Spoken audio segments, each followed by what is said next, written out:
seorang mahasiswi cantik dan ayahnya adalah seorang pengusaha terkenal. Dia menjadi pusat kekaguman para pemuda, namun nasib membawanya kepada seorang pemuda miskin yang bekerja sebagai akuntan untuk ayahnya.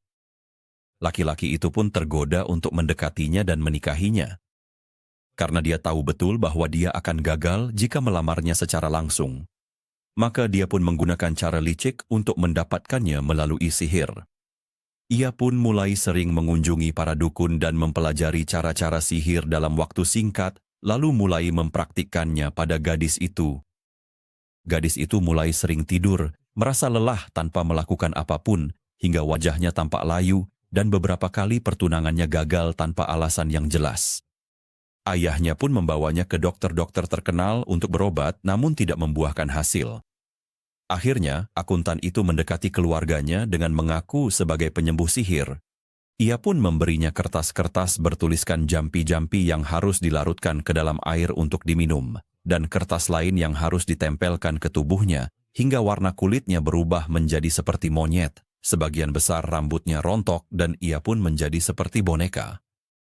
Pada saat itu, salah satu temannya yang taat baru saja kembali dari perjalanan panjang selama bertahun-tahun, dan ketika ia mengetahui apa yang terjadi pada temannya, ia pun mengunjunginya.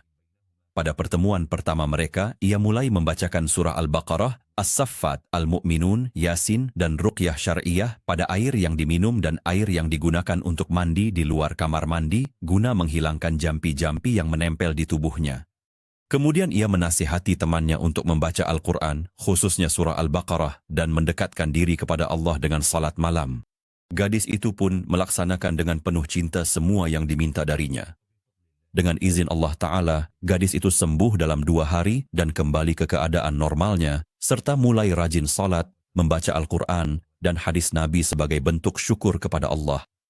Adapun pemuda itu, ayah gadis tersebut melaporkannya setelah ia menggelapkan sejumlah besar uang dan akhirnya ia masuk penjara untuk menerima hukumannya. وَنَضَعُ الْمَوَازِينَ الْقِسْطَ لِيَوْمِ الْقِيَامَةِ فَلَا تُظْلَمُ نَفْسٌ شَيْئًا وَإِنْ كَانَ مِثْقَالَ حَبَّةٍ مِّنْ خَرْدَلٍ أَتَيْنَا بِهَا وَكَفَى بِنَا حَاسِبِينَ.